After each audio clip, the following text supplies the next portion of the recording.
ในโอกาสนี้ขอเมตตาด้วยความเคารพครับนิมนต์ทุกรูปครับ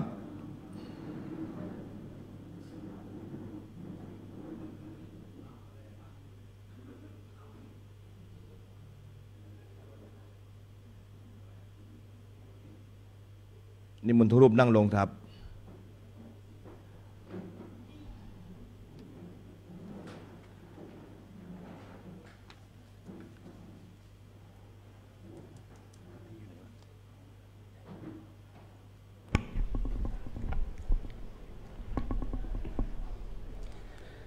ขอ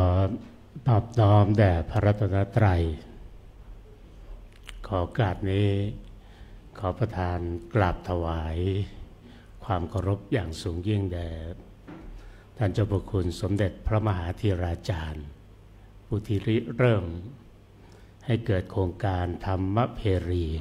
ย่ำกลองแห่งธรรมนี้น้อมถวายความเคารพแด่พระเดชพระคุณ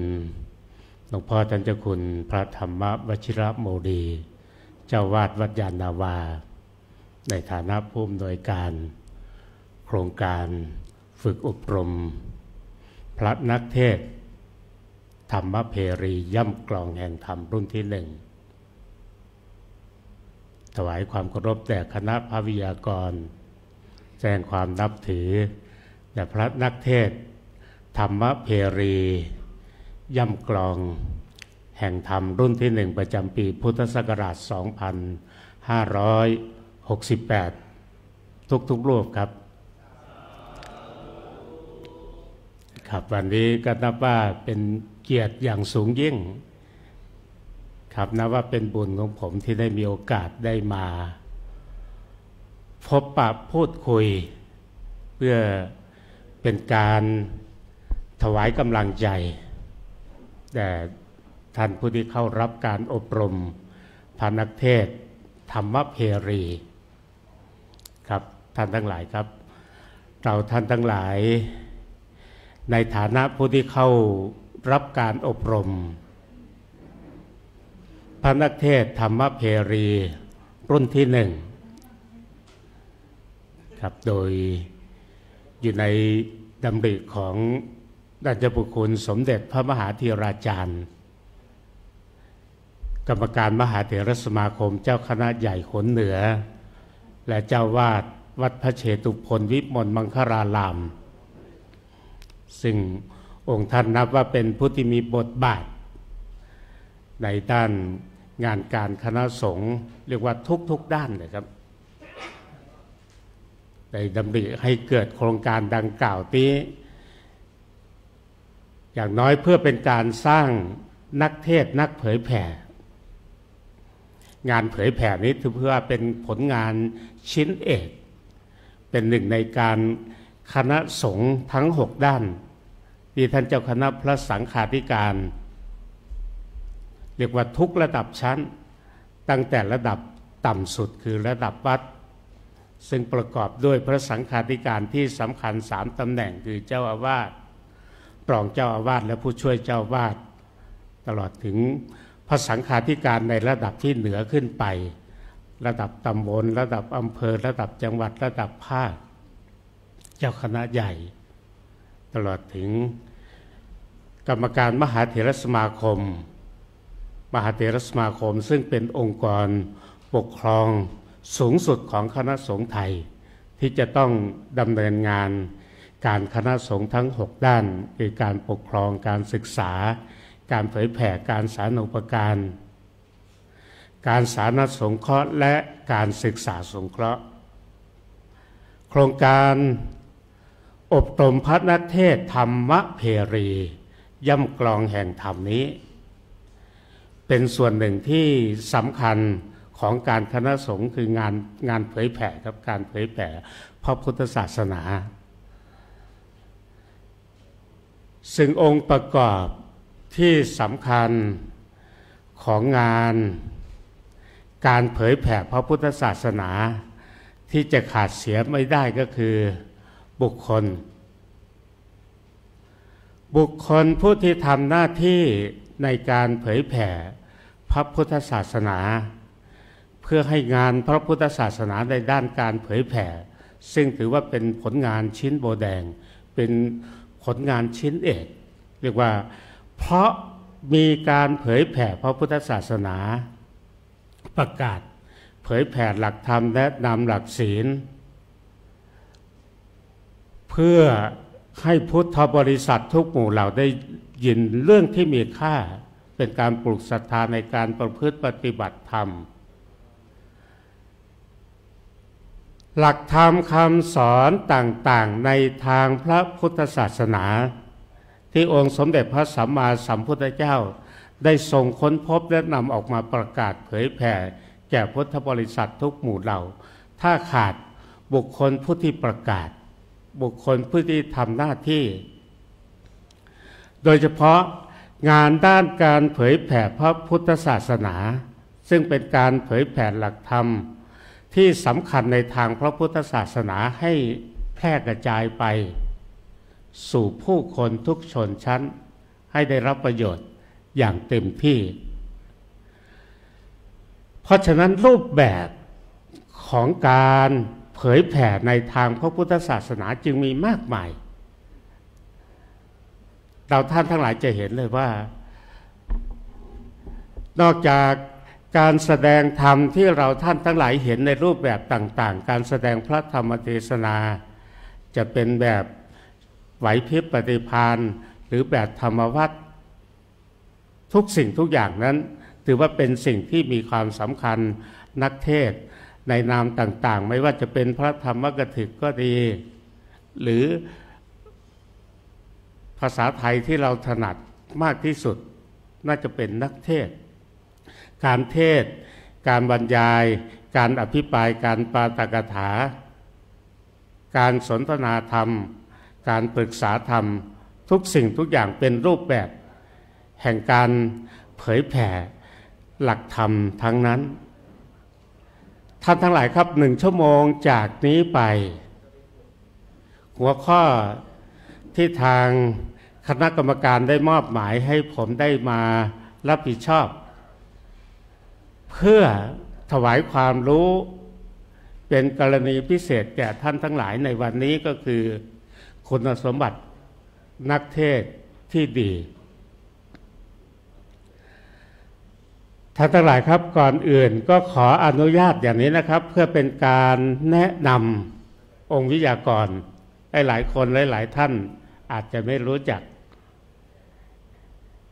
กับผมนี่พระศรีธีรพงศ์กับตำแหน่งหน้าที่ปัจจุบันก็เป็นผู้ช่วยเจ้าวาดวัดทองนพคุณเป็นเจ้าคณะเขตราชบูรณะปิยฐานะสำเร็จปรริญญาธรรม9 ประโยคเมื่อปีพุทธศักราช 2535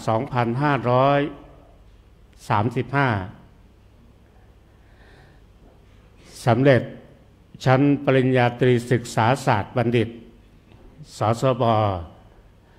มหาวิทยาลัยสุโขทัยธรรมาธิราชเมื่อปีพุทธศักราช 2542 จากนั้นได้สำเร็จชั้นพุทธศาสตร์มหาบัณฑิตจากมหาวิทยาลัยมหาจุฬาลงกรณราชวิทยาลัยเมื่อปีพุทธศักราช 2546 จากนั้นเมื่อ 2564 ที่ผ่านมาก็สำเร็จปรัชญาดุษฎีบัณฑิตจากมหาวิทยาลัยราชภัฏมหาสารคามตำแหน่งหน้าที่การงานต่างๆประสบการณ์ในการทำงานเมื่อสำเร็จการศึกษาจริงๆแล้วผมได้ปฏิบัติหน้าที่เป็นครูมาตั้งแต่เป็นสามเณรตั้งแต่ปีพุทธศักราช 2529 ตั้งแต่เป็นสามเณรที่อยู่ต่างจังหวัดผมเริ่มเรียนบาลีที่จังหวัด101จากนั้นก็ละเหเร่ร่อนไปตามสำนักเรียนต่างๆครับประโยค2ที่วัดบูรพาภิรามจังหวัด101ประโยคปท3ที่วัดโสธรวรารามประโยคปท4ถึงประโยคปท7นี้ก็กลับไปปฏิบัติหน้าที่เป็นครูสอนที่จังหวัด101ที่วัดอุตตมพิชัยจึงเป็นสำนักศาสนศึกษาอีกแห่งหนึ่งข ของจังหวัดร้อยเอ็ดในขณะนั้นก็ได้ไปปฏิบัติหน้าที่เป็นครูสอนแล้วก็ทำหน้าที่เป็นนักเรียนด้วยเรียนเองแล้วก็ได้มีโอกาสในการสอนทั้งนักธรรมและบาลีปฏิบัติหน้าที่อยู่ที่นั้นจากปี 2529 จนถึงปี 2533 คือสอบชั้นประโยคปท.4 ถึงชั้นประโยคปท.7 ผมโชคดีถือว่าสอบได้ปีละขั้นครับ8 ปีก็ได้9ประโยคพอดีครับเมื่อจบเรียนธรรม7 ประโยคก็อาศัยการศึกษาเรียนรู้ด้วยตนเองจากตำรับตำราครูบาอาจารย์ต่างๆที่ทำไว้เพราะตอนนั้นครูบาอาจารย์ก็ถือว่าขาดแคลนเป็นระบบพี่สอนน้องก็ได้ทำหน้าที่ต่างๆเรื่อยมาจนได้มาเรียนจริงๆจังๆก็ตอนเข้ากรุงเทพมหานครหลังจากจบเรียนธรรม7 ประโยคก็มาเรียนประโยคปท.8 ที่กรุงเทพมหานครนี่ได้เรียนอย่างเต็มที่เลยที่วัดทองนพคุณก็เรียนทุกเช้าภาคบ่ายก็มีภาคกลางคืนก็มีทุกสำนักที่มีเปิดการเรียนการสอนไม่ว่าที่วัดพิชัยญาติพิชยญาติการามหลวงพ่ออาจารย์พระมหาสถิตคือพระปริยติธาดาท่านเปิดสอนที่วัดพิชัยญาติก็ดีวัดมหาธาตุก็ดีก็ตามไปเรียนอาจารย์ชลินเปิดสอนที่วัดละคังวัดบพิตรพิมกก็ตามไปครับสำนักเรียนส่วนกลางที่เปิดสอนเรียกว่าเรียนอย่างเต็มที่เลยได้มีโอกาสได้เรียนอย่างเต็มที่ก็สามารถที่จะสอบได้ตามปกติทุกชั้นครับรวมทั้งถึงประโยคปท.9 ด้วยทีนี้ก็ได้นำประสบการณ์ได้นำวิชาความรู้โดยเฉพาะอย่างยิ่งในผมเรียนสายตรงเลยก็คือเรียนบาลีมาโดยตรงเลยจบป.6 แล้วก็เรียนบาลีนักธรรมบาลีเรียกว่าสายตรงก็จบปท.9 แล้วค่อยมาเสริม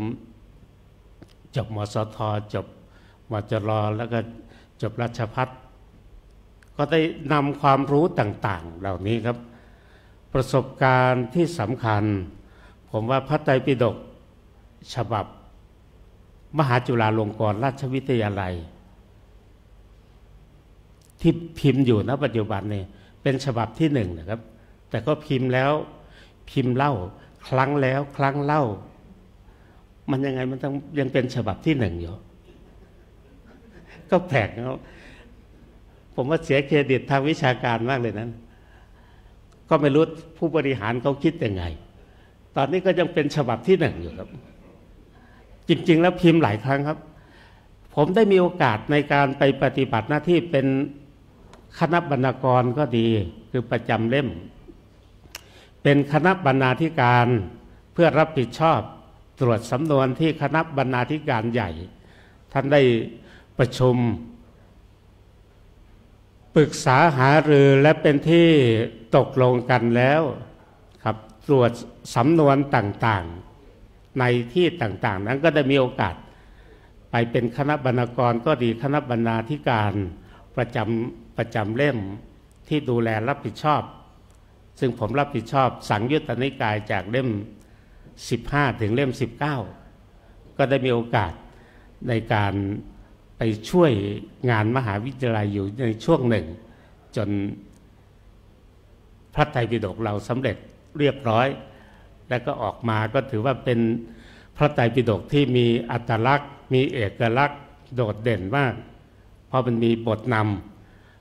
ำในแต่ละเล่มนั้นเป็นการแนะนำให้รู้เลยว่าอ่านแค่บทนำก็จะรู้แล้วว่าข้างในนั้นมีอะไรบ้างเนื้อหาสาระต่างๆมันถือว่าเป็นพระไตรปิฎกที่ออกมาแล้วสร้างความฮือฮาพอสำนวนแปลที่ทันสมัยมีฟุตโนตอธิบายในศัพท์ที่เป็นศัพท์เทคนิคเป็นศัพท์ธรรมะเป็นศัพท์วินัยที่เป็นศัพท์เฉพาะที่ไม่ได้แปลออกเป็นภาษาไทยก็ทำฟุตโนตอธิบายไว้ข้างล่างโยง การเนื้อหาสาระในแต่ละเล่มที่มาของพระพุทธพจน์ในแต่ละส่วนนั้นให้ลงกันสมกันทุกข้อทุกเล่มนี่เป็นเอกลักษณ์ที่โดดเด่นเพราะพระไตรปิฎกมหาจุฬาออกมาดังกล่าวนี้เป็นที่สนใจครับราคา 15,000 เนี่ยโอ้โหเรียกว่าขาดตลาดครับพิมพ์แล้วพิมพ์อีกพิมพ์แล้วพิมพ์อีกไม่รู้กี่รอบแล้วถึงปัจจุบันนี้มันมีพระไตรปิฎกฉบับแก่นธรรมออกมาครับเป็นการสรุปพระไตรปิฎกจำนวน45 เล่มนะก็ถือว่าเป็นการสรุปหลักธรรมคำสอนที่บรรจุไว้ในพระไตรปิฎกจำนวน45 เล่มนั้นให้กระทัดรัดเข้าเพื่อง่ายต่อการทำความรู้ความเข้าใจเพื่อสามารถที่จะนำไปถ่ายทอดเพื่อให้พี่น้องพุทธบริษัทเรียกว่าสาธุชนทุกชนชั้นได้รับรู้รับทราบและนำไปปฏิบัติได้ง่ายขึ้นครับนอกจากนั้นก็ทำหน้าที่นอกจากเป็นครูสอนตั้งแต่อยู่101แล้วก็เข้ามาที่กรุงเทพก็ทำหน้าที่เป็นครูสอนเป็นเลขานุการอาจจะว่าทุกระดับชั้นก็ได้เลขานุการเจ้าอาวาสเลขานุการเจ้าสำนักเรียนเลขานุการเจ้าคณะแฝงเจ้าคณะเขตรองเจ้าคณะภาคเจ้าคณะภาคถึงแค่นี้ครับนี่ฝ่ายเลขานุการเพราะฉะนั้นงานเลขานุการก็จะเป็นงานหนึ่งที่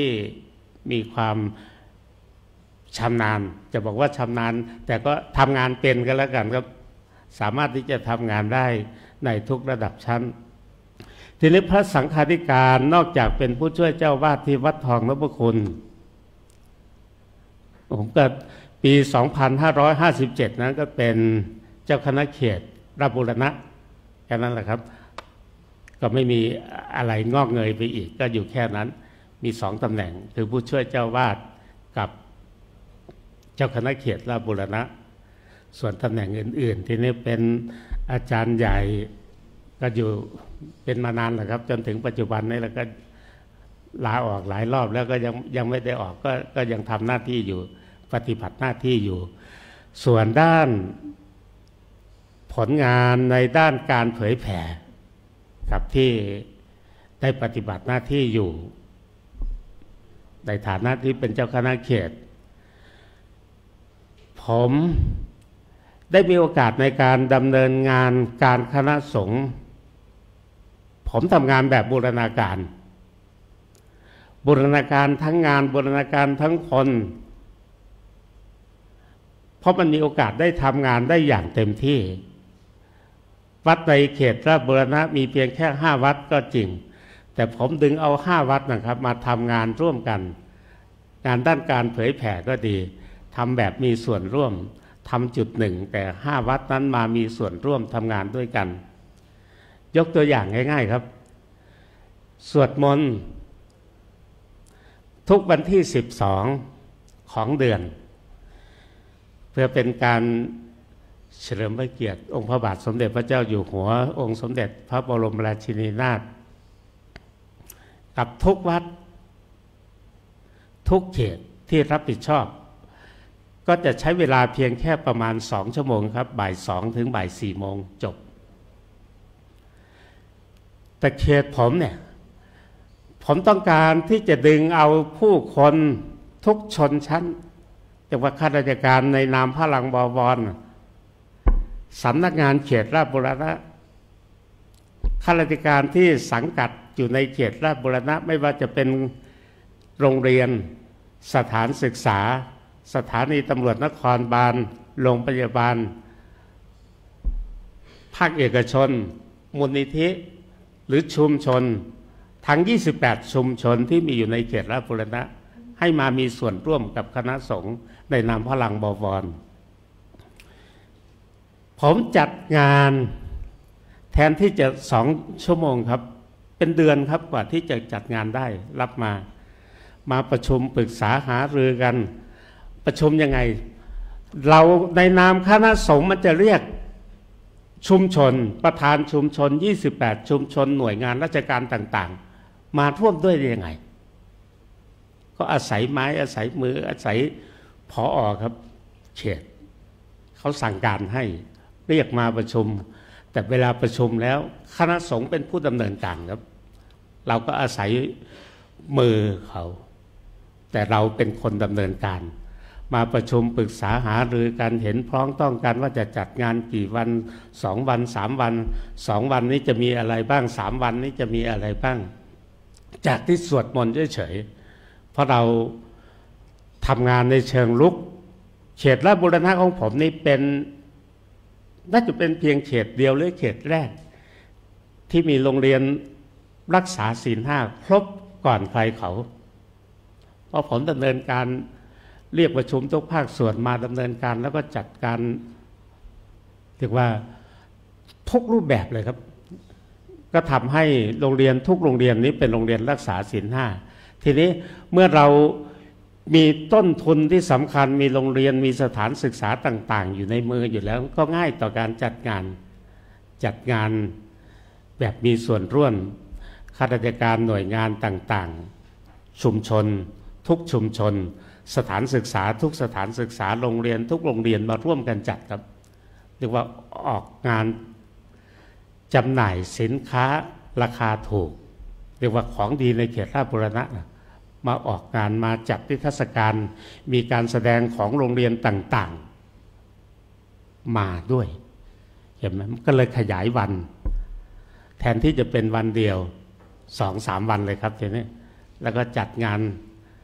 เดิมทีเดียวก็ไม่มีกล่าวรายงานไม่มีกล่าวตอบไม่มีอะไรก็เขียนสคริปต์ให้เลยครับจัดการให้เป็นรูปแบบจนเขตอื่นๆเอาไปทำตามแม้แต่จัดงานศพครับศพอดีตเจ้าวาดวัดสารอดเนี่ย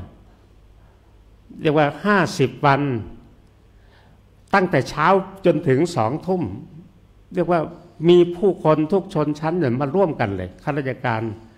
ในเขตราชบูรณะชาวบ้านมาร่วมกันในงานออกเมนพระราชทานเพลิงศพเรียกว่า2 วัน3 วันนะครับโรงเรียนต่างๆมาแสดงนำชุดต่างๆมาร่วมแสดงออกในการ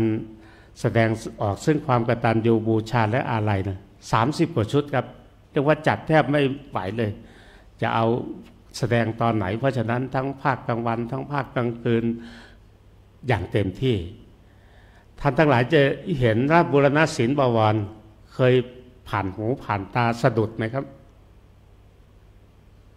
ราชบูรณศิลป์บวรเขตอื่น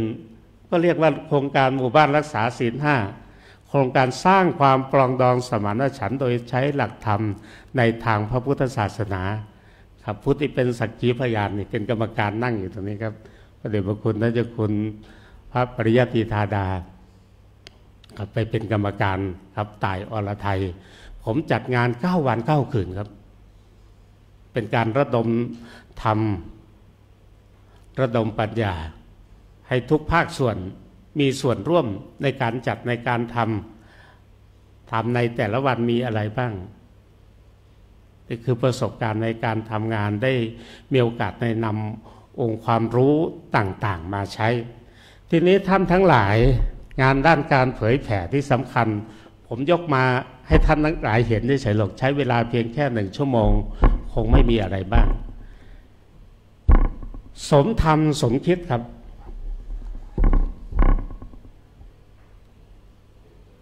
นี่จะทำเป็นครั้งที่5แล้วนะครับจัดทำเป็นครั้งที่5เป็นการรวบรวมบทงานเขียนพระธรรมเทศนาเนี่ยครับหลวงพ่อผมเขียนเองครับไม่ใช่พระศรีธีรพงษ์เขียนแต่หลวงพ่อเขียนก็เขียนไปเทศเฉยๆครับที่นำมาจัดพิมพ์ที่ไม่ได้เป็นลายมือท่านเนี่ยท่านให้รวบรวมมาให้กองงานเลขาจัดพิมพ์ผมก็รวบรวมถ้าจัดไว้อย่างนั้นหรือปล่อยไปตามธรรมชาติมันก็จะสูญหายครับก็เลยรวบรวมณปัจจุบันนี้นะครับพระธรรมเทศนา141 กันอยู่ในเล่มนี้นะครับ 141 กันมีบทความอีก8 เรื่องที่พระเดชพระคุณหลวงพ่อเขียนด้วยตนเองแล้วผมจัดพิมพ์ขัดเกลาอะไรให้บ้างก็ในฐานะที่เป็นบรรณาธิการเราเป็นผู้รวบรวมถ้าอย่างนั้นมันก็จะสูญหายไม่มีอยู่ผมอยากจะพูดว่าหรือคณะกรรมการท่านรองประธานก็ดีคณะกรรมการที่เป็นวิทยากรองค์ไหนครับ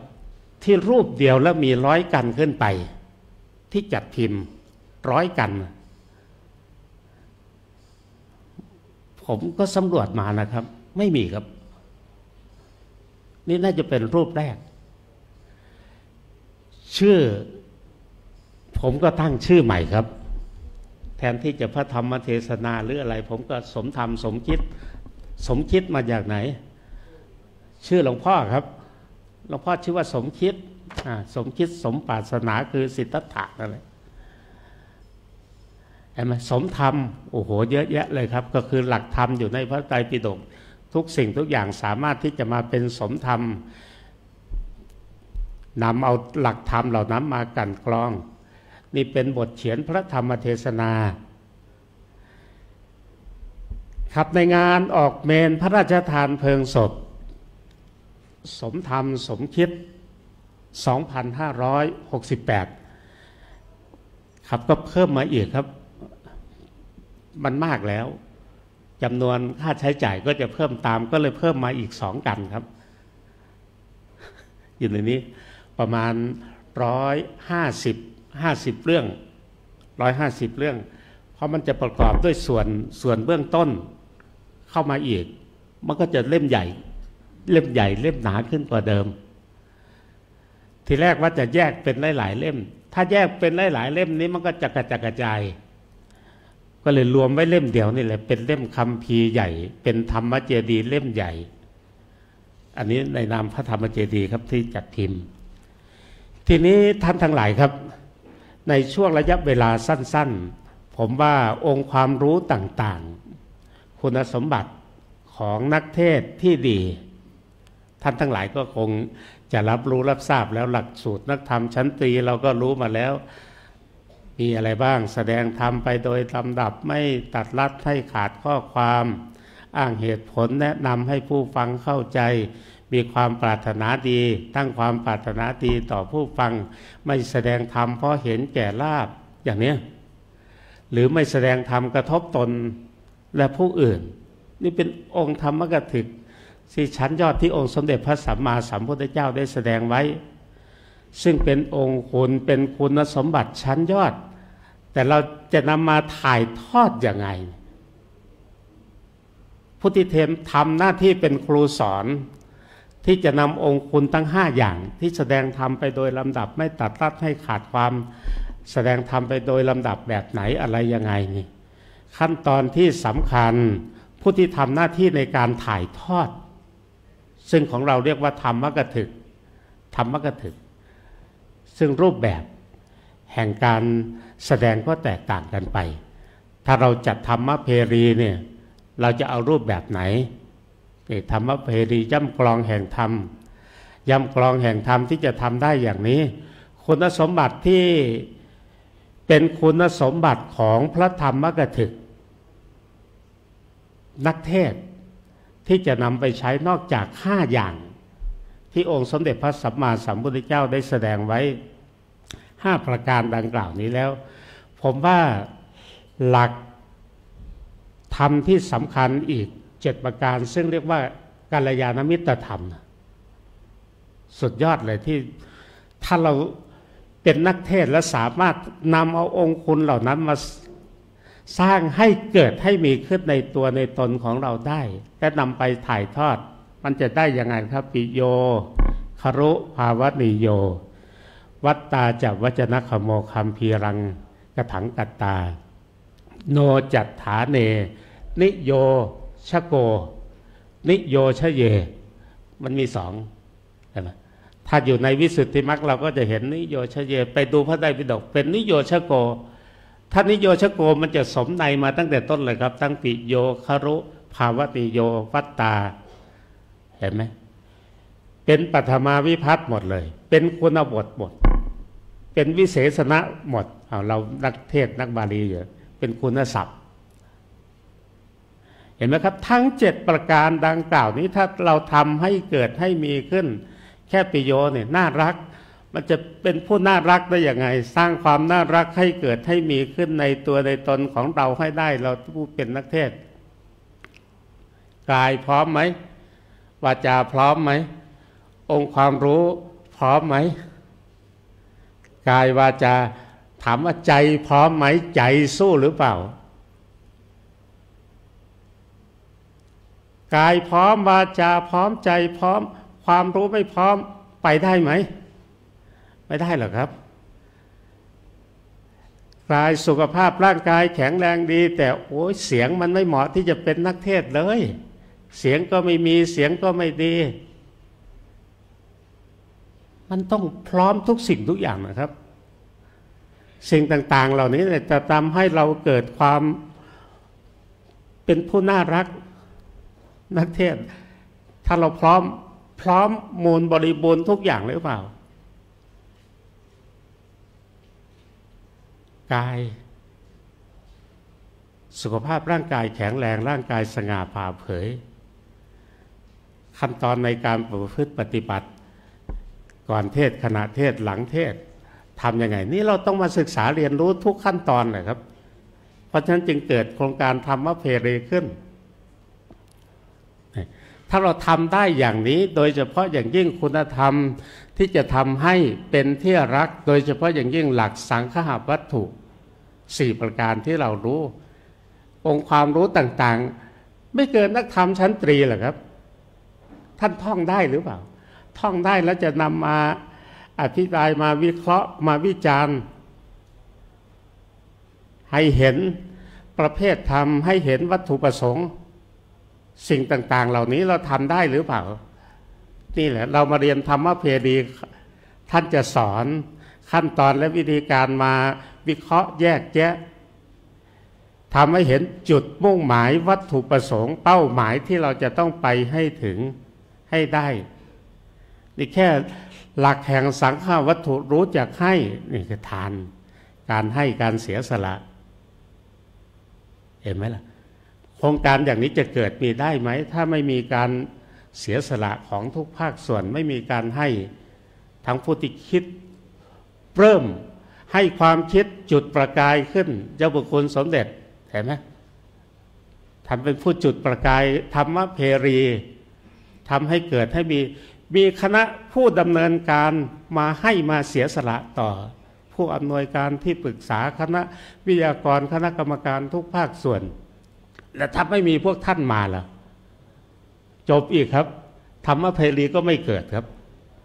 มันต้องอาศัยทุกภาคส่วนมาร่วมด้วยช่วยกันในการนี่แค่ให้ตัวเดียวนี่เสียสละครับการให้มันทำให้เกิดความรักนี่แหละน่ารักขึ้นมาความรักทำให้เกิดความสามัคคีความสามัคคีทำให้เกิดความสงบความสงบทำให้เกิดความสุขเห็นไหมมันส่งต่อเป็นทอดๆเลยเป็นปฏิจจสมุปบาทธรรม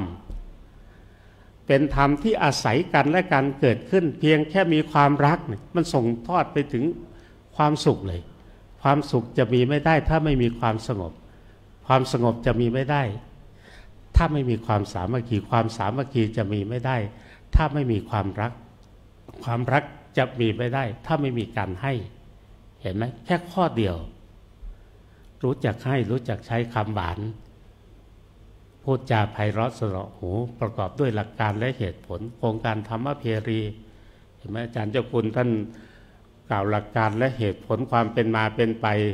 ทำให้การเป็นการปลุกใจเล้าใจให้เราเกิดความเชื่อเลยครับแจ่มแจ้งจูงใจชักชวนอยากให้เราเข้าร่วมปลุกใจเห็นไหมเข้ามาแล้วเกิดความหาญกล้าล่าเริงอยากไหมจากที่ไม่กล้าแสดงออกไม่รู้ขั้นตอนและวิธีการมันจะรู้ทุกสิ่งทุกอย่างครับถ้ามาที่ธรรมเพรีแห่งนี้เห็นไหมปิยวาจาถ่ายทอดพูดจาแบบไหนพูดจาประกอบด้วยหลักการและเหตุผล ที่ผู้ฟังสามารถฟังแล้วเข้าใจและสามารถนำเอาไปประพฤติปฏิบัติได้แต่มันสุดยอดอัตถจริยารู้จักให้รู้จักใช้คำหวานรู้จักช่วยเหลืองานเห็นไหมครับทุกภาคส่วนแบ่งออกเป็นไม่รู้กี่ห้องปฏิบัติการอักขรวิธีก็ยังเอาเลยการเทศน์การสอนการเขียนบทเอาทุกสิ่งทุกอย่างเรียกว่ามาอบรมจริงๆคือก่อนมาขณะมาและหลังจากที่เสร็จโครงการเนี่ยมันต้องเปลี่ยนแปลงครับต้องให้เป็นธรรมเพรีนำเอากลองแห่งธรรมนี้ไปแพร่ไปกระจายเราเคยแปลแต่ธรรมบทก่อนจะแสดงธรรมในแต่ละครั้งพระพุทธเจ้าหรือพระเถระไปประจำอยู่ในแต่ละที่จะมีคนตีกลองประกาศธรรมเนี่ยภาคเราเห็นไหมครับใช้กลองใช้ระฆังเป็นสัญญาณมันในด้านทางธรรมเราทั้งนั้นแหละครับประกาศธรรมเผยแผ่ธรรมนี่เป็นสิ่งที่สำคัญมากอัตถจริยาประพฤติตนให้เป็นประโยชน์เรียกว่าทุกภาคส่วนร่วมด้วยช่วยกันในการจัดในการทำก็จะทำให้โครงการธรรมเพรีของพวกเรานี้ประสบความสำเร็จได้และสุดท้ายสมานตตาวางตนได้เหมาะสมกับหน้าที่ที่เรามีเราเป็นอันสุดยอดครับอย่าไปก้าวก่ายอย่าไปแทรกแซงหลวงพ่อท่านให้นโยบายมาแล้วท่านก็ปล่อยให้ผู้ที่มีส่วนเกี่ยวข้องรับผิดชอบดูแลวิทยากรส่วนไหนรับผิดชอบในด้านไหนก็ดูแลรับผิดชอบไม่ก้าวก่ายไม่แทรกแซงไม่ลวงลูกครับรู้หน้าที่แล้วก็ทำตามหน้าที่ไม่ทำเกินหน้าที่ไม่ก้าวก่ายไม่แทรกแซงนี่แค่4 ข้อนี้เราทำได้นี่เราก็จะเกิดความรักความสามัคคีมีความสุขร่วมกันในการดำเนินงานครุถ้าคุณสมบัติข้อที่2นี่สร้างความให้มันน่าเคารพนับถือได้อย่างไรล่ะองค์เทศไม่ใช่ทำอย่างหนึ่งพูดสอนอีกอย่างหนึ่งมันต้องเป็นยถาวาทีตถาการียถาการีก็ตถาวาทีพูดอย่างไรทำอย่างนั้นทำอย่างไรก็พูดอย่างนั้นพูดอย่างที่สอนสอนอย่างที่พูดถ้าอย่างนี้มันจะเกิดความเคารพเพราะฉะนั้นคุณสมบัติส่วนตัวก็มีความสำคัญครับที่จะสร้างความเคารพนับถือการศึกษามีไหมตำแหน่งหน้าที่การงานมีไหมถ้าไม่มีก็จะสร้างเครดิตในด้านอื่นให้เกิดขึ้นครับสร้างความเคารพให้เกิดขึ้นมันจะสร้างอย่างนั้นได้ประข้อที่3ครับภาวะนิโยนี่เกิดธรรมเพรีขึ้นฝึกฝนอบรมฝึกหัดพัฒนาเอาที่มีใครทำแบบนี้ทั้งที่ท่านมานี่ออกภาคสนามขึ้นเวทีบางทีคณะกรรมการสู้ไม่ได้ครับเพราะอยู่ในต่างจังหวัดมันมีเวทีเล่นแต่นี่ท่านมาที่นี่ทำไมเมื่อมาเอาแบบมาเอาอย่างที่ครูบาอาจารย์ท่านจะได้ให้ครับบางทีเราไปก็ไปแบบลูกทุ่งครับอยากจะว่าอะไรก็ว่าไปตามใจฉันนั่นแหละไม่มีแบบไม่มีอย่างโดยเฉพาะถ้าออกไปข้างนอกครับพอพลัมมาจะโลกะคัมภีร์ก็ไม่มีครับเห็นไหมถ้าเรามาที่นี่เราจะได้รู้เลยเราเป็นผู้ปฏิบัติการจะได้รู้เลยจะขึ้นธรรมาสน์ตอนไหนไม่ต้องนิมนต์พอได้จังหวะท่านจะรู้ตัวของท่านเองแต่นี่ต่างจังหวัดของเราจุดบอดหนึ่งก็คือคัมภีร์ไม่มีครับผมก็ไปมาหลายที่ไม่มีครับก็ต้องใช้ไม้เพราะฉะนั้นผมต้องมีคัมภีร์ติดรถไว้อยู่หน้ารถถ้าบอกว่าเทศคุณบอกว่ามีการแสดงธรรมมันก็ต้องใช้คัมภีร์นั่นรูปแบบครับเราต้องยึดรูปแบบเอาไว้นี่สิ่งต่างๆเหล่านี้เรามาภาวะนิโยมาฝึกฝนพัฒนาตนมาฝึกหัดพัฒนาเรียกว่าพัฒนาทุกด้านเลยทั้งการพูดการเขียนการนำการแสดงออกนะโมตั้งยังไงนะโม3 ชั้นอยู่แต่มันก็ไม่เหมือนกันหรอกครับถูกไหมท่วงท่า จังหวะลีลาทำนองไม่เหมือนกันครับท่านบอกว่าท่านได้นะโม1 ชั้นนะโม3 ชั้นนะโม5 ชั้นนะโม9 ชั้นแต่ผมถามว่าลองทำวัดสวดมนต์ดิครับหันธรรมยังพุทธัสสะภะคะวะโตปุพพาคะนะมะการังกะโรมะเสนะโมตัสสะภะคะวะโตอะระหะโตสัมมาสัมพุทธัสสะเห็นไหมครับมะยังพันเตวิสุงลักขณัตถายะติสรเนนะสหะปัญจศีลานิยาจามะลองว่าดิครับนะโมจะเหมือนกับตรงนั้นหรือเปล่าเหมือนกับที่ว่าไปหรือเปล่าไม่เหมือนครับ3 ชั้นเหมือนกันแต่ก็จังหวะไม่เหมือนกันเห็นไหมนะโมตัสสะภะคะวะโตอะระหะโตสัมมาสัมพุทธัสสะใน3 จบเห็นไหมครับไม่เหมือนนะผมว่ายิ่งท่านที่เป็นกรรมวาจานี่ท่านไปเป็นกรรมการมาทั้งนั้นครับเนี่ยบวชเนนครับ3 ชั้นเหมือนกันแต่ผมว่าไม่เหมือนกันกับที่ว่าไปเนี่ยใครเป็นผู้สวดมาบ้างครับยกมือขึ้นนี่เป็นตูเนนขอศีลครับอาหังพันเตสรณะสีลังยาจามิทุติยมปีอาหังพันเตสรณะสีลังยาจามิตติยมปีอาหังพันเตสรณะสีลังยาจามิให้ยังไงครับเหมือนกับศีล 5ไหมไม่เหมือนครับถ้าเหมือนก็แสดงว่าท่านไม่ได้ผ่านการฝึกฝนอบรม3 ชั้นเหมือนกันแต่ไม่เหมือนกันครับเห็นไหมครับนะโมตัสสะภะคะวะโตอะระหะโตสัมมาสัมพุทธัสสะนี่1 จบเหมือนกับสวดยติไหมครับเหมือนแต่ว่า3 จบเมื่อกันนะโม5 ชั้นนะครับท่านก็บอกว่าใช้ในสังฆกรรมเทศแต่เทศกับสังฆกรรมเอื้อนเหมือนกันไหมครับไม่เหมือนอีกแล้วเนี่ยเห็นไหมถ้าเราไม่มาฝึกฝนอบรมเนี่ยมันจะได้ไหมล่ะอย่างนี้ภาวะนิโยไม่ได้ครับเห็นไหมนะโม5 ชั้นเป็นแล้วครับเทศ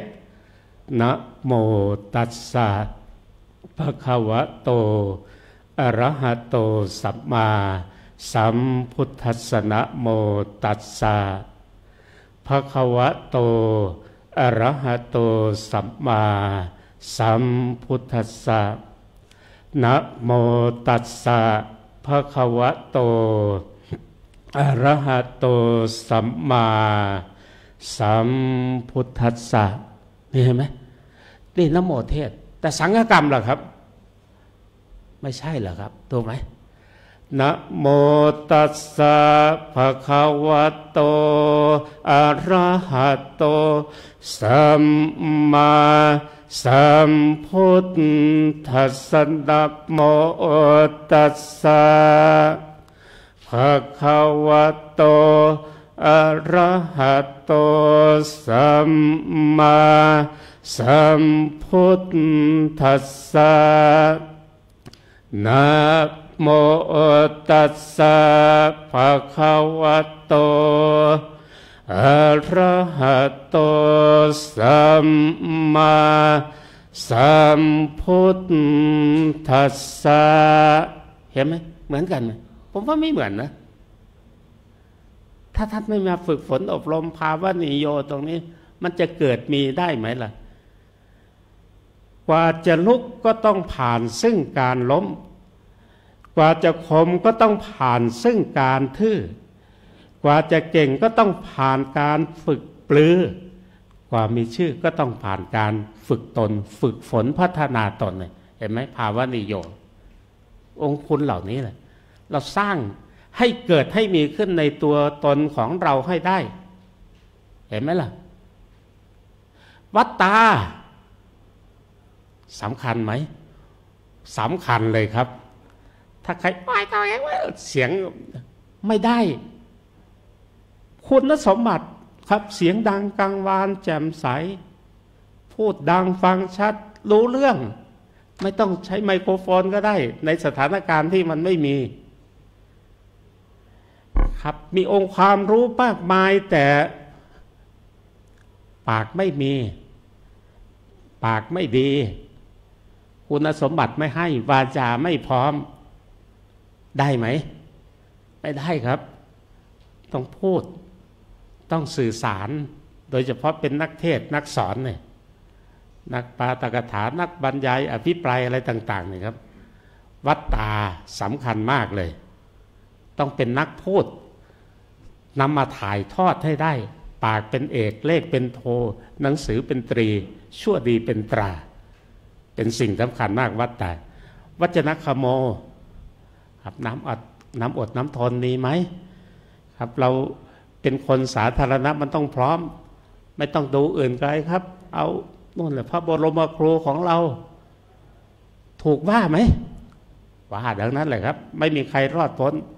อยู่ในเมืองคนนี่มันรอดพ้นไปไม่ได้หรอกมันเป็นโลกธรรมสิ่งที่มีอยู่ประจำโลกแต่ยังไงก็ต้องทำตัวเราให้ดีที่สุดแล้ววัจนคโมอดทนต่อถ้อยคำได้คัมภีรัญจะกถังกัตตาสิ่งที่มันลึกซึ้งเป็นข้ออัดข้อธรรมเราก็นำมาจำแนกแจกแจงให้ได้มาวิเคราะห์ยกอุทาหรณ์มาประกอบ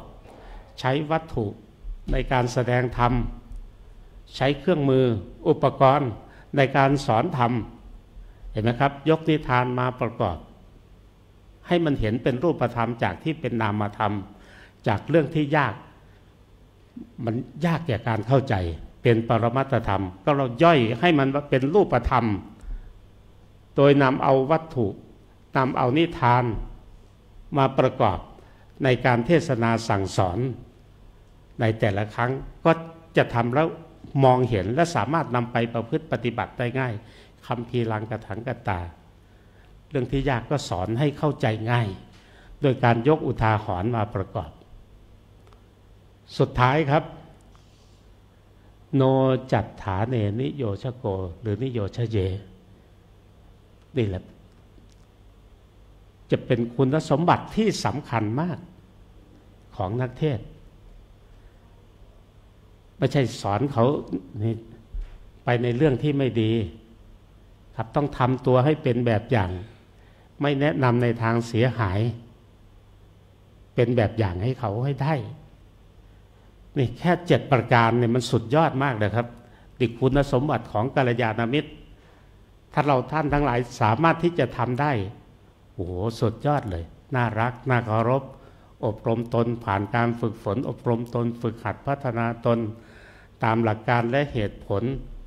และข้อแนะนำที่คณะพระวิทยากรที่ครูบาอาจารย์ท่านได้แนะนำพร่ำสอนเห็นไหมและที่สำคัญ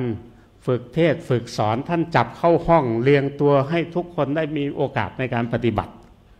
มันมีที่ไหนล่ะไปที่อื่นบางทีไม่มีโอกาสนะครับที่ท่านใส่ให้เต็มที่เลยธรรมเพรีของพวกเราย่ำกลองแห่งธรรมเพื่อพวกท่านทั้งหลายจะได้ไปตีกลองธรรมได้มีโอกาสในการเทศในการสอนวัตตาทุกสิ่งทุกอย่างเลยครับอดทนต่อถ้อยคำแถลงเรื่องลึกล้ำได้ไม่แนะนำในทางเสียหายนี่แค่นี้ผมว่าสุดยอดมากเลยทีนี้ลีลาแห่งการสอนแล้วใครจะสอนอะไรยังไงมันขึ้นอยู่ที่ตัวเราสอนแบบไหนครับถ้าสอนแบบอริยสัจสี่มีอยู่4ข้อทุกข์สมุทัยนิโรธมรรคเราจะไปสอนถ้าเราไตเติ้ลขึ้นมาในส่วนอุทเทศเราจะใช้แบบไหนใช้การสอนแบบอริยสัจสี่สมมตินำเข้าสู่หลักธรรมที่จะอธิบายหลักธรรมครับในส่วนต้นคืออุทเทศบทนี้ก็สำคัญนะครับมหาปรริญญาหรือบางทีนักเทศชั้นครูก็ตายด้วยอิติครับท่านประธานรองประธานครับหลายที่ครับ ผมไปฟังอยู่วัดผมที่เทศร้อยกันนะมีหลายรูปนะครับชั้นครูก็ตกม้าตายครับสี่ตีนยังรู้พลาดนักปราชญ์ยังรู้พลั้งมีไปฟังเทปก็ได้ครับอิติครับบางทีก็ลืมนึกว่ามันลงแล้วอย่างนี้ธัมโมสุจินโนสุขมาวหาติจบหรือยังตายนะครับถูกไหมอาวหาติมันต้องตีติถูกไหมล่ะอย่างนี้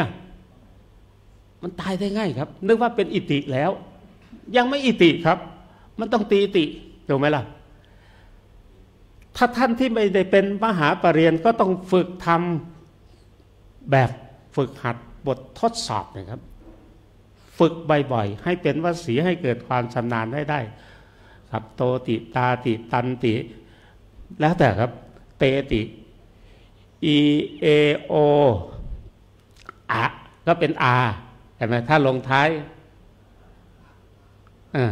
อะก็เป็นอาจากจระก็เป็นจราติเห็นไหมอาก็ยังคงเป็นอา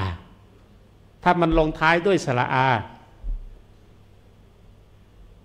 ก็เอาแค่ติมาต่อ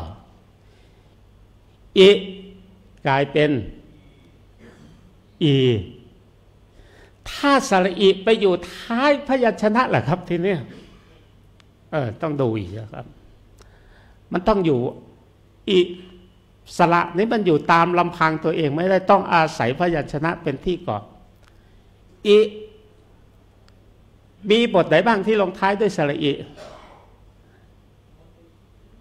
โหติโหติครับก็ต้องเป็นโหตีติรักขติรักขตีติถ้าเป็นอีอยู่แล้วมันก็ตีติแหละครับถ้ากอไก่จีก็เป็นจีติขอไข่ก็เป็นขีติไล่ไปเรื่อยๆครับถูกไหมนี่เป็นเทคนิคต่างๆที่เราจะได้มาเสริมมาอบรมมาศึกษาเรียนรู้สิ่งต่างๆเหล่านี้ในอุเทศบทอุเทศเพราะฉะนั้นเป็นสิ่งที่สำคัญพอเราตั้งนะโมขั้นตอนต่างๆเนี่ยเราก็ได้ศึกษาเรียนรู้แล้วว่าต้องนะโม5 ชั้นพอนะโมจบท่านก็จะบอกให้ต่ออย่าไปทิ้งช่วงหรืออะไรเราก็รู้ขั้นตอนที่ครูบาอาจารย์ท่านได้แนะนำครับคาถาที่เอามาเนี่ยครับพยายามยังไงก็ได้ให้มันเป็นพุทธพจน์ครับมันจะได้สร้างความเชื่อถือเครดิตมาก่อนนะครับแค่กตัญญูกตเวทิตาเนี่ยบางทีกับนิมิตตังสาธุรูปานังสมดังพุทธภาษิตสมดังที่พระพุทธเจ้าได้ตรัสไว้ว่ามันไม่ใช่อย่างเนี้ยเราจะไปบอกว่าอะไรก็ได้แต่มันไม่ใช่ถ้าใช่มันคือตัวไหนที่เป็นรูปคาถาไม่มีก็ต้องไปหาที่เป็นร้อยแก้วร้อยกลองไม่มีเห็นไหมเอสาภิกขเวสัพพุริสภูมิรูปคาถามีไหมครับมีอยู่ในมงคลน่ะกตัญญูตาน่ะก็ดึงเอามาให้ได้อย่างนี้ถ้าเราจะเทศเรื่องกตัญญูนั่นแหละดึงไปมงคลก็ได้ครับกตัญญูตาเอตมังคารมุตตมังหรือเอสาภิกขเวสัพพุริสภูมิยติทังกตัญญูตากตเวทิตาดึงเอามาอย่างนี้นี่เป็นความรู้รอบตัวต่างๆหรือบางทีเป็นเถรภาสิทธ์ต่างๆโลโกปัฏฐัมภิกาเมตตาเราก็ยัดให้พระพุทธเจ้าทั้งหมดเลยครับพระพุทธเจ้าได้ตรัสไว้ว่าโลโกปัฏฐัมภิกาเมตตาเมตตาธรรมค้ำจุนโลกาเมตตาธรรมค้ำจุนโลกเราทั้งผองพี่น้องกันรักกันเหมือนพี่ดีกันเหมือนน้องท่องมาอย่างดีตกมาตายครับบางทีมันนักปราชญ์ราชบัณฑิตเขาไปนั่งฟังอยู่เราก็พูดไปเฉยอย่างนี้มันหลายคำหลายที่นี่เดินเรื่องเดินยังไงในส่วนถ้าเทศแบบอริยสัจหนึ่งทำให้เขาเห็นว่าสภาพปัญหาต่างๆทำไมเราถึงต้องนำเอาหลักธรรมต่างๆที่เราจะเทศกันนั้นสภาพปัญหามันคืออะไรสาเหตุ สมุทัยทางออกนิโรธวิถีทางการดำเนินการปฏิบัติเพื่อให้รู้ถึงเห็นไหมครับนี่ใช้หลักอริยสัจสี่นำสิ่งต่างๆเหล่านี้แหละมาใช้ถ้าเราดูท่วงท่าลีลาที่องค์สมเด็จพระสัมมาสัมพุทธเจ้าได้แสดงไว้ถ้าเราเอาหลักสี่สอที่เราคุ้นกันสันทัศนามันเป็นยังไงสันทัศนาเอามาจากบทที่เราแสดงพระธรรมเทศนาในส่วนอุเทศส่วนอุเทศนี่ยังไงต้องให้เต็มถูกไหมเพราะมันเป็นการไตเติ้ลเราเป็นการนำเข้าสู่เรื่องราวต่างๆพระธรรมเทศนาที่เราจะแสดงเรื่องนี้ทำไมถึงจะแสดงบอกไปให้โยงให้รู้ประเทศในงานอะไรปรารภถึงงานด้วยถ้าเราพูดลอยๆก็ไม่รู้ว่าเทศในงานอะไรแหละตั้งแต่ต้นจนจบเห็นไหมครับอารัมภบทขึ้นต้นท่ามกลางและที่สุดที่เราพูดถึงอยู่ตรงไหนต้องเสมอกันลงกันสมกันอย่างบัดนี้จักรับประทานแสดงพระธรรมเทศนาถ้าท่านใช้คำนี้ท่านก็ต้องรับประทานไปให้จบนะครับรับประทานไปให้ตลอดสายถ้าขึ้นต้นว่าเทศนาท่านก็ต้องเทศนาไปจนจบทุกตอนมันจะมีอยู่ตอนไหนก็แล้วแต่มันอ่านเทศนาก็ได้เนี่ยอาจารย์ใช่ถ้าท่านจะเทศนาก็ให้มันเทศนาตั้งแต่ต้นจนจบในการนั้นหรือไม่ต้องอื่นไกลครับแค่มิกับมิพุทธังสรณังคัจฉามิท่านนี่ท่านมินะครับพุทธังสรณังคัจฉามินี่มิแหละครับเห็นไหมถ้าท่านมิก็ต้องมิให้ตลอดถ้าท่านมิก็ต้องมิตลอดสายถูกไหมถ้าไม่ตลอดสายมันลักลั่นเหรอครับมันดูไม่สวยเลย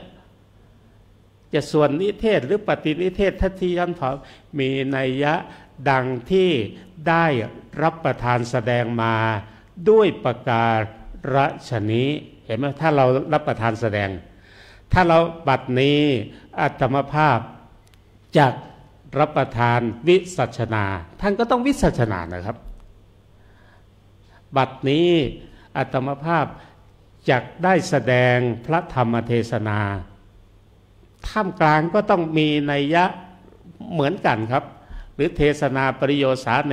ในอวสานมันก็จะเหมือนกันทั้งส่วนอุเทศและนิเทศปฏินิเทศสามส่วนนี้ต้องให้ลงกันสมกันทั้งหมดถ้าอย่างนั้นก็ไปไม่ได้ทั้งสามส่วนนี่ต้องดูให้ดีนะครับเวลาหมดแล้วผม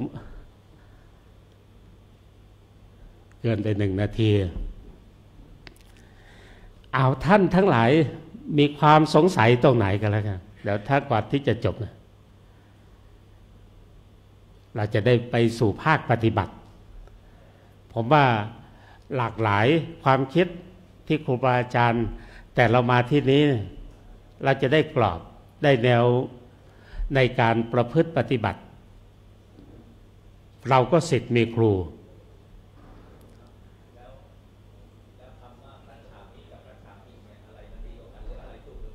อยู่ที่เราถนัดครับเราคุ้นตรงไหนมากกว่าเพราะถ้าเราไม่คุ้นเนี่ยมันก็จะฉลับไปอีกตัวหนึ่งครับเมื่อก่อนผมก็มีแต่มีตอนนี้ผมพยายามจะเอามิแหละครับแต่ก็ต้องตั้งสตินะครับถ้าเรามินี่ก็พุทธังสรณังคัจฉามิแล้วก็มินะเนี่ยนะ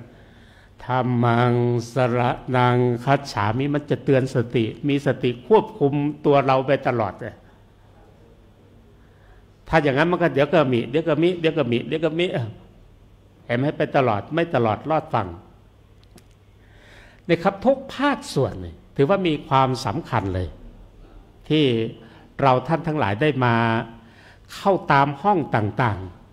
ๆเพื่อเป็นการฝึกฝนพัฒนาตนฝึกหัดพัฒนาให้มันได้ตามรูปแบบที่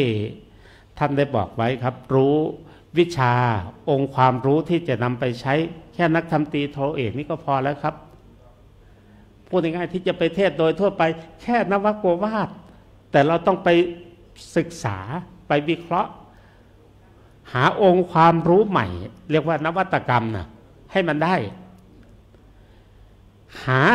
ที่รองรับที่เราจะต้องการให้มันเป็นไปนะไปวิเคราะห์ไปวิจัยวิจารณ์ทำให้ได้ก่อนที่จะขึ้นเทศอย่าไปเทศโดยที่ไม่มีการเตรียมตัวอย่างน้อยที่สุดก็ต้องเตรียมตัวแหละว่ามานี้จะพูดอะไรบ้างต้องการที่จะสื่อสารอะไรสิ่งที่มุ่งหวังครับต้องทำให้ได้นี่ถือว่าเป็นสิ่งที่มีความสำคัญครับถ้าไม่มีอะไรผมก็ขอจบการบรรยายอานิมนต์ครับสมธรรมสมคิดนะครับผมจะจัดพิมพ์ประมาณ2,000 เล่มก็ติดต่อรับได้หรือมาร่วมงานพระราชทานเพลิงศพหลวงพ่อเลยนะครับวันที่20 กรกฎาคมมารับได้เลยครับหนังสือก็จะประมาณ1,400-500 หน้านะครับนี่เอามาเพียงแค่ 20% นะครับเนี่ยเดี๋ยวผมส่งไฟล์ให้ก็ได้ถ้าจัดเรียบร้อยส่งไฟล์เพื่อมันจะสะดวกเนาะเป็นอุปการะส่งเป็นไฟล์เวิร์ดทั้งไฟล์เนี่ยไฟล์แล้วแต่ท่านไปบริหารจัดการเองเดี๋ยวส่งให้อาจารย์เจ้าคุณนะครับจะเป็นธรรมทานท่านไม่ต้องเสียเวลาไปมันนำไปใช้ได้เลยก็ถวายทุกรูปเดี๋ยวครับผมส่งให้อาจารย์เจ้าคุณทั้งสองให้ท่านไปบริหารจัดการครับถ้าไม่มีอะไรแล้วผมก็ขอจบการบรรยายไว้แต่เพียงเท่านี้ก็ขอกราบขอบพระคุณเจ้าพระคุณสมเด็จพระมหาธีราจารย์ที่ได้ดำริเริ่มโครงการที่ดีๆเช่นนี้หลวงพ่อท่านเจ้าวาดพระเดชพระคุณหลวงพ่อพระธรรมวชิรโมรีเจ้าวาดวัดยานนาวาในฐานะผู้อำนวยการและคณะกรรมการทุกภาคส่วนที่ได้ทำโครงการที่ดีๆเช่นนี้ให้มีอยู่คู่กับคณะสงฆ์เป็นการฝึกฝนพัฒนาพระหนุ่มเนียนน้อยได้มีโอกาสในการแสดงออกโดยการแสดงพระธรรมเทศนาก็ขออนุโมทนาขอกราบขอบพระคุณเป็นอย่างยิ่งด้วยอำนาจแห่งคุณพระศรีรัตนตรัยและบุญกุศลคุณงามความดีที่เราท่านทั้งหลายได้ร่วมกันจัดทำบำเพ็ญมาขอทั้งหมดทั้งมวลนั้นจงเป็นส่วนสามัคคีมีพลานุภาพให้ช่วยกางกั้นสรรพภัยพิบัติอุปัตถวันตรายทั้งหลายให้ไกลห่างจากท่านทั้งหลายให้เจริญด้วยจตุรพิธพรมงคลคืออายุวันนะสุขะพละพร้อมด้วยปฏิภาณธนสารสมบัติ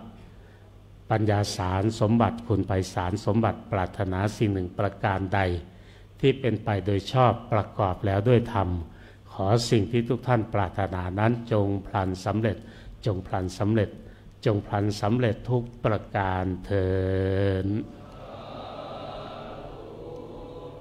ครับขอกราบขอบพระคุณพระเดชพระคุณพระศรีธีรพงศ์ผู้ช่วยเจ้าวาดวัดทองนพคุณเจ้าคณะเขตราชบูรณะได้มาให้ความรู้ในวันนี้บัดนี้ก็ขอนิมนต์ตัวแทนของผู้เข้าร่วมประชุมได้ถวายเครื่องสักการะ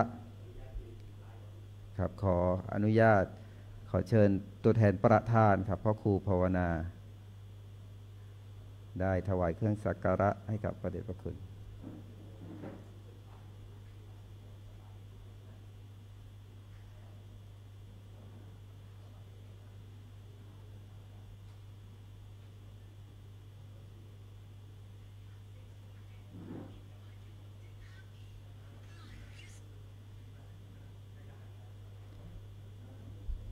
ครับสำหรับวันนี้ก็สิ่งละอันพละน้อยเป็นสาระเกร็ดความรู้